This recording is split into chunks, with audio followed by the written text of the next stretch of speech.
Barry Bonds rookie cards, complete list and price guide. Once upon a time, Barry Bonds rookie cards were on their way to becoming hobby royalty, maybe even hobby kings. But as Bonds' own star began to dim during the PED scandal of the late 2000s and 2010s, his card slid slowly from favor too. These days, Bonds remains outside of Cooperstown looking in, so far denied the Hall of Fame plaque that seemed his birthright for so long. Even so, the hobby boom of the 2020s has carried Barry's collectibles right along with it, and today his rookie card enjoys strong popularity with collectors. Hard to shake off those huge numbers completely, it seems, especially when they include the all time records for single season home runs, career home runs, and walks. There are plenty of fans who still credit Roger Maris and Hank Aaron with those marks, of course, but enough collectors still love Bonds to keep him hobby hot. He certainly seems to be faring better in that regard than Mark McGwire or Sammy Sosa. Here, then, is a complete guide and pricing to all Barry Bonds rookie cards, defined loosely here as any card issued in 1986 or 1987. Prices are based on actual selling prices for PSA 10 copies of the cards, which can be tracked through various PSA price guides. Play ball. Number 1. 1986 Donruss The Rookies, Barry Bonds, number 11. Bonds was not the main impetus for Donruss's entry into the year-end set foray. The 1986 exploits of Wally Joyner and Jose Canseco, and to a lesser extent, Bo Jackson, gave rise to the rookies. All these years later, though, it's Bonds duking it out with Bo for price supremacy in this debut set that was bold enough to tell the world it existed merely to capitalize on the rookie card craze sweeping the hobby. Value $200 to $250. Number 2. 1986 Flear Update Barry Bonds number U14. Most of Bonds' early career cards feature the young pirate star in a headshot, sometimes even gracing us with a smile. His first Fleer issue, though, shows Bonds in his office, giving us all a preview of the batting stance that would come to fuel pitchers' nightmares for the next 2 decades. As with other year-end sets in 1986, Bonds was sort of an afterthought for most, a nice-to-have thrown in as a window dressing for the Cansecos and Joiners that we were really after. Even then, though, it was always nice to have another batting cage card. Value $350 to $400. Number 3. 1986 Topps Traded Barry Bonds, number 11T. Even though it took collectors a while to warm up to Bonds and his talents, and even though that relationship has always been rocky thanks to his controversies and not so warm and fuzzy personality, this 1986 Topps Traded card has become a hobby classic. The initial big attraction in this set, of course, were the first Topps cards of Wally Joyner, Jose Canseco, Bo Jackson, and other headline rookies of the day. Meanwhile, Bonds had the family name that generated some buzz, but it took a few years for his stats to catch up with his tools. Once they did, though, this was the card to have, and it stands today with Bo as the top card in the set. As with other Topps issues of the day, the 1986 Topps Traded and the Bonds XRC was also issued in a glossy Tiffany version. You can expect prices for the Bonds Tiffany to run 20 to 30 times those of the non-glossy version. Value $375 to $450. Number 4. 1986 Sport Flicks Rookies Barry Bonds number 13. Sport Flicks wasted zero time diving into the year-end market, issuing their own rookie set in 1986, their first year in the game. And who could blame them? With the whole hobby ablaze and rookie card mania, there was gold in them their rookie cards. Imagine how much the Bonds card might be worth if you could only actually see him through all the lenticular magic motion goodness and innovation that Sportflix unleashed on collectors. Value $45 to $65. Number 5. 1987 Donruss Barry Bonds number 361. Bonds didn't warrant the rated rookies treatment for 1987 in Donruss's eyes, but he still got the head and shoulders treatment wearing a black jersey. At the time, this card was a pretty nifty complement to Bobby Bonilla's rookie card from the same set, which featured a similar pose and proportion, with Bobby Bo in a white jersey. What could have been better for Bucks fans or for rookie collectors? Today, of course, these cards are in different leagues, as are the final stats of the two sluggers. Value $180 to $200. Number 6. 1987 Flear Berry Bonds number 604. Like most other cards on this list, Bond's first base card from Fleer was a simple head and shoulders affair. with this one giving us a preview of the scowl that would become part of Berry's stock in trade. And like most other cards on this list, the Flear Rookie card took a while to capture collectors' hearts and wallets, but it does just fine for itself today, with or without Bonds having a Hall of Fame plaque. There is also a glossy version of this card which sells for about the same price as the base version. Value $250 to $275. Number 7. 1987 Topps Berry Bonds number 320. After the bright white themes of Bonds' 1986 traded card, Topps featured the budding star in Bucks Road Grays, and in action, on his 1987 Woody rookie card. There are probably millions of these cards out there on the market today, but the 1987 Topps Bonds is the instantly recognizable classic. As with the 1986 Topps Traded, this 1987 rookie card has a Tiffany counterpart, which generally sells for 8 to 10 times the base issue prices. Value $225 to $250. Number 8. 1987 O-PEE-CHEE Berry Bonds number 320.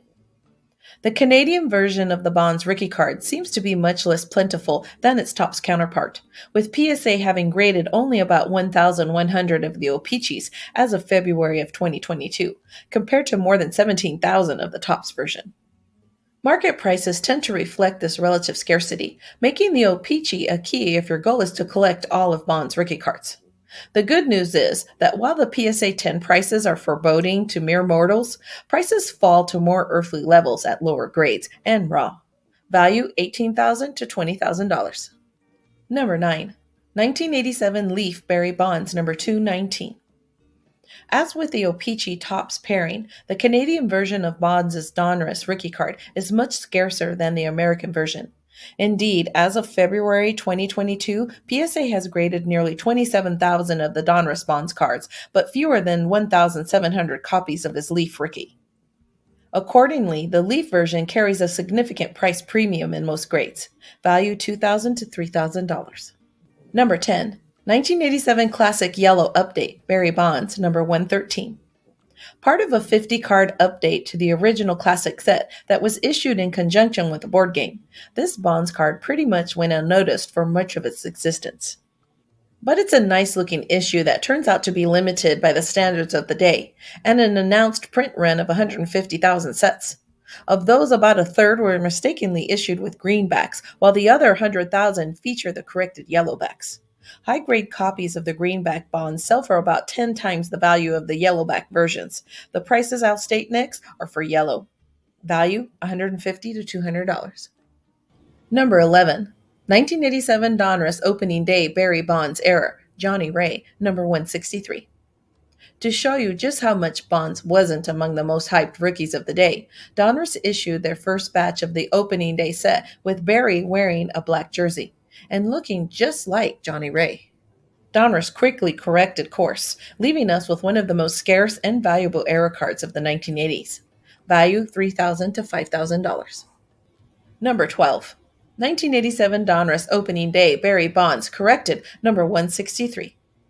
This white jersey version of the Bonds card, which actually does show Bonds, is a bit anomalous in its own right, seeing how it shows Berry with a big old smile plastered across his face. Nowhere near as scarce as the era version, this is nonetheless a popular early card of one of the game's greatest hitters. Value $275 to $300. Number 13. 1987 Flear Hottest Stars Berry Bonds, number 5. Distributed at Refco stores, Baseball's Hottest Stars was one of about a bazillion box sets issued in the mid-1980s, and to help the set live up to its name, Flear included standouts like Scott Garlitz, Reggie Williams, and Bruce Ruffin in their 44-card checklist. Truth be told, that group might have been a tad more impressive in 1987 than it reads now, but Berry himself doesn't look all that enthused at being included at such a lineup. Still, it's an early Bonds card, and that makes it hobby gold. Or at least like hobby aluminum foil. Value $400 to $500. Number 14. 1987 Sports Flicks Team Preview Berry Bonds Pittsburgh Pirates, number 18. As if having 3 indecipherable images on each card wasn't enough, Sports Flicks did us 1, actually 11 better in 1987 with their Team Preview set. featuring one card for each of the 26 Major League Baseball teams. Team Preview cut every card into quadrants, hammered a picture in each, and then did their magic motion thing. The result was 12 players per card in a dramatic uptake of Dramamine sales. Legend has it that a young Barry Bonds lurks somewhere in the Bucks melee, and you might just catch a glimpse of him if you have the stomach for it. Value $20 to $30. Number 15. 1987 Topps All-Star Glossy Barry Bonds number 30. Topps Sending Glossies were the type of card that the 1980s collectors clamored for each year. Clean design, premium cardstock, great photography, and super glossy. And while we would eventually get most of that in the premium sets of the 1990s, we could at least scratch some of our aesthetic itch with these babies. All we had to do was collect 6 Spring Fever baseball contest cards from Topps wax packs and send them in with $1, and we'd get 10 cards. Do it 5 more times, and you'd have a whole set. Young Barry was among those included, and he looked quite picturesque in his Pirates pillbox hat against the perfect baseball sky. Value $65 to $90. Number 16. 1987 Topps Panini Stickers Barry Bonds and Neil Allen number 131. Nothing too much to this card, which is just your standard 2-player top sticker from the era. As such, Bonds appears on a tiny near-stamp size swath of paper real estate, sharing space with Neil Allen, who crafted a fairly nondescript 11-year big league career as a reliever and swingman. Of note, though, there are a couple of parallel versions of this one. First was the Opichi sticker, which sells for about the same as the Topps/Panini version. And then there's the much more scarce Topps test issue that plopped down the same sticker on a hard cardstock. It seldom shows up on the market, and when it does, prices are all over the place. Expect to pay 2 to 10 times the price of the base version for this one. Value $300 to $400. Number 17. 1987 Toys R Us Rookies Barry Bonds number 4. Bonds looks quite pleased with himself on this one. Part of a 33-card box set issued by Topps in conjunction with, you guessed it, Toys R Us. Like a few other entries on this list, this card and the entire set was a nod to the raging rookie card mania in the hobby and an attempt to capitalize on the same. While collectors enjoyed these sets for the most parts, they sort of got swallowed up in the junk wax glut for the decades. Today, though, you gotta have this card if you're building out a Bonds Master set, and it's plenty popular in the modern hobby. Value $375 to $450. WaxPackGods.com.